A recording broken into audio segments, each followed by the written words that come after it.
से ही बगल में है सुदामा सेतु, जिस पे चढ़कर आप उस पार समुद्र के किनारे भी जा सकते हैं। सबसे ख़राब बात है कि मोबाइल हमें जमा करना पड़ेगा यहाँ पे, क्योंकि अंदर, लेकिन अच्छा लग रहा है। और पहला तरीके से हम लोग भी छाँव में आ गए हैं, तो अभी पैर जलना बंद हुआ है जो बाहर है, इसी वजह से अभी यहाँ छाँव है तो थोड़ा सा अच्छा लग रहा है। बाकी भाई साहब जो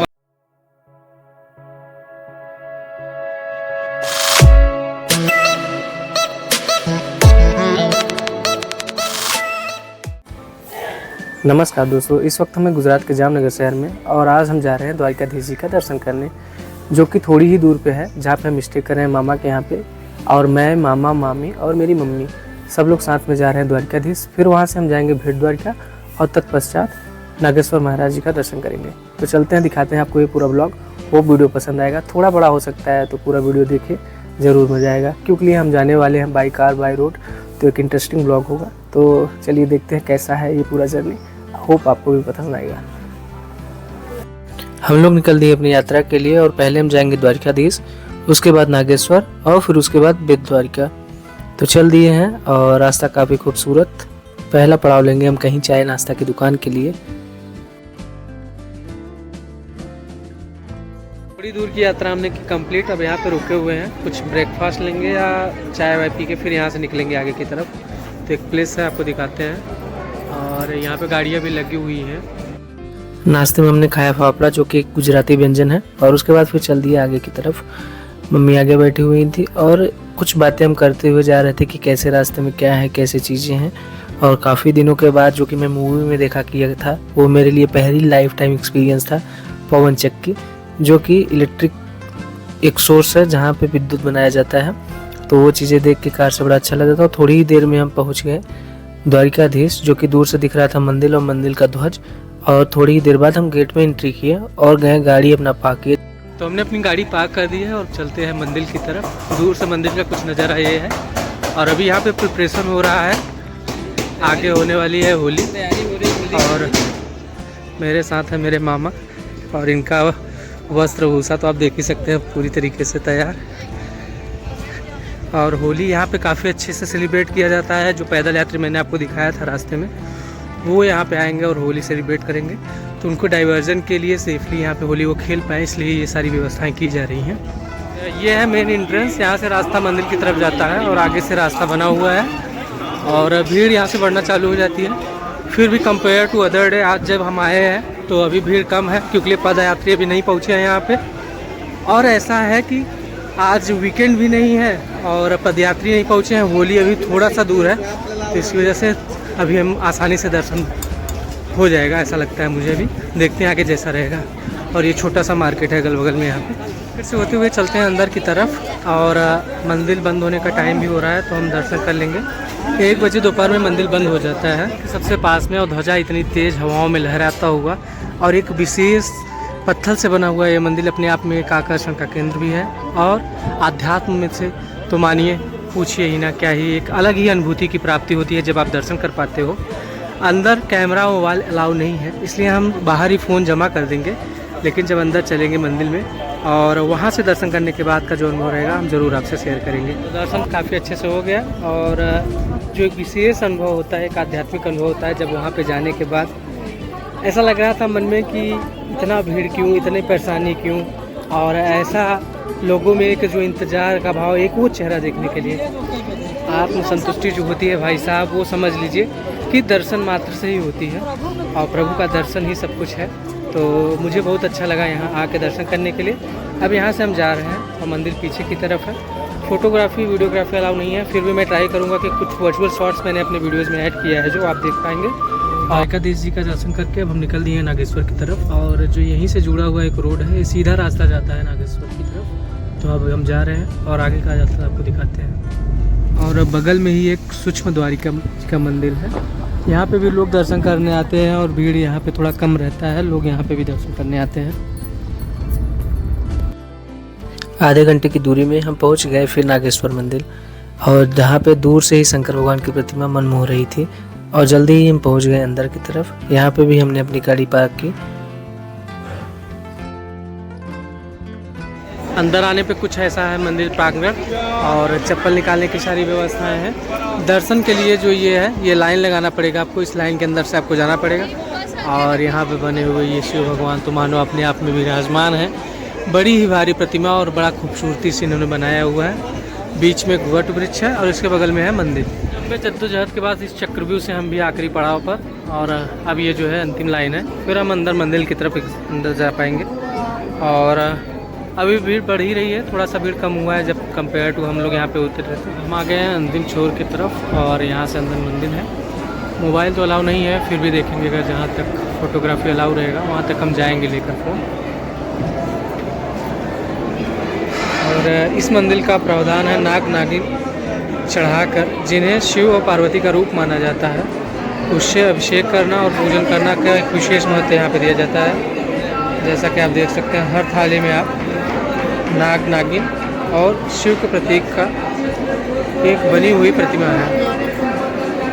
हो चुके हैं यहाँ पे मेन गेट की तरफ। 12 ज्योतिर्लिंग द्वारका, 1 श्री मागेश्वर महादेव। तो चलते हैं अंदर की तरफ, नीचे से दर्शन होता है। और अगर फोटोग्राफी वीडियोग्राफी अलाउ नहीं है, बगल में थोड़े हो जाएंगे और फिर वहाँ से फ़ोटो ले लेंगे, वीडियो जो भी बना पाएंगे। पहले दर्शन करते हैं और उसके बाद फिर आपको दिखाएंगे।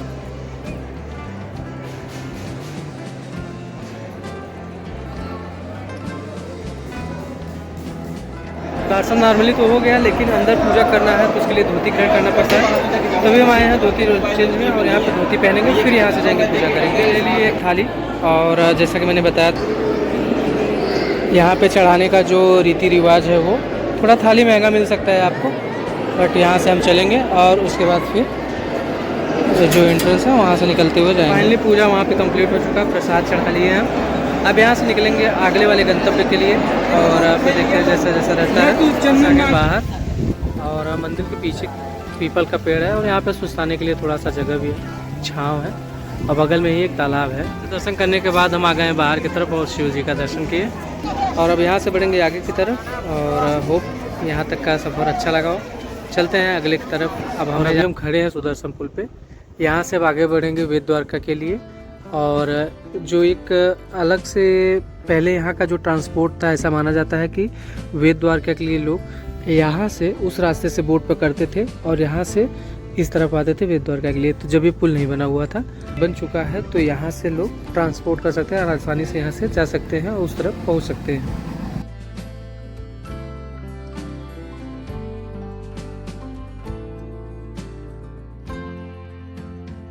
और वहाँ से फिर थोड़ी सी आगे बढ़ने के बाद हमने लिया ई रिक्शा और फिर आगे पहुँच गए द्वारकाधीश मंदिर, वेद द्वारिका मंदिर।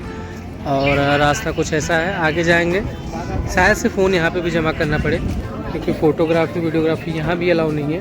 पर देखेंगे जहाँ तक फ़ोन रहेगा वहाँ तक दिखाएंगे, और उसके बाद फिर देखेंगे कैसा है मंदिर, कैसे होता है, आसानी से दर्शन हो जाए।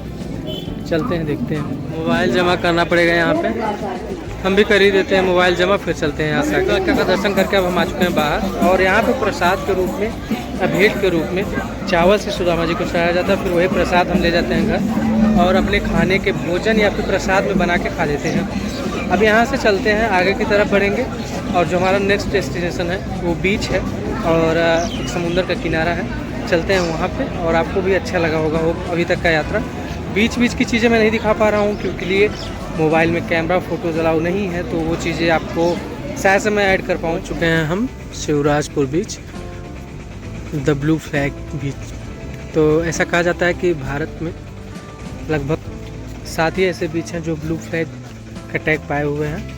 तो ऐसे में ये भी एक बीच है और काफ़ी क्लीन है, यहाँ का पानी काफ़ी साफ़ है। तो मैं चलते हैं, दिखाते हैं आपको। और पहुँच गए वो किनारे जहाँ की शाम देखने में, तो समझ लीजिए आप पहुँच गए उस किनारे की, आप पूछिए ही ना। और यहाँ का पानी ना भाई साहब, इतना साफ़ पानी आपको दिखाता हूँ, पूरी तरीके से साफ़ है और एकदम क्लीन ग्रीन पानी, जो देख के मज़ा आ जा रहा है। और मैं काफ़ी दिनों बाद दीघा बीच गया था, उसके बाद अब आया हूँ एक किसी समुद्र किनारे बहुत लंबे समय के बाद। तो चलते हैं, एंजॉय करते हैं ये बीच। और मामा मस्त कूद गए स्नान करने के लिए भाई साहब, मेरी तो हिम्मत नहीं पड़ रही है, और शाम का टाइम भी है, तो देखते हैं कहाँ तक हिम्मत मेरा पड़ता है।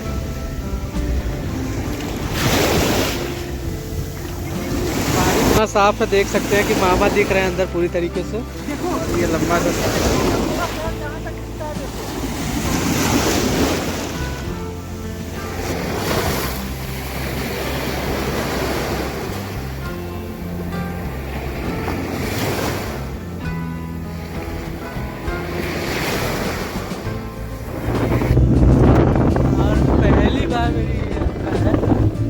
और समुद्र की यात्रा भाई साहब।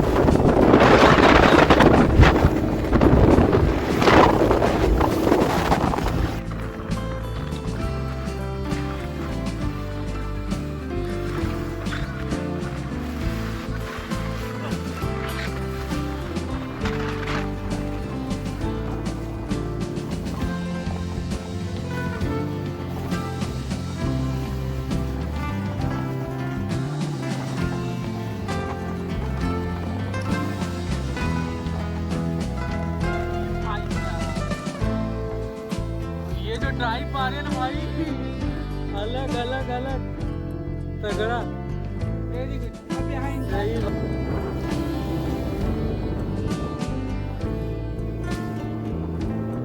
ऐसा रहा यहाँ का सनसेट, और पूरी तरीके से भी सनसेट हो चुका है, देख सकते हैं। अब शाम हो रहा है, सब धीरे धीरे अपने घर की तरफ लौट रहे हैं, और लोग काफ़ी उत्साह रहते हैं। और यहाँ का पानी बेसिकली बहुत साफ़ है, तो इसलिए बहुत अच्छा लग रहा था यहाँ पे जाके और देख के। अब यहाँ से हम भी जाएंगे अपने घर की तरफ। होप आपको पूरा वीडियो पसंद आया होगा। मिलेंगे नए वीडियो में, तब तक के लिए bye bye. Thanks for watching, keep watching.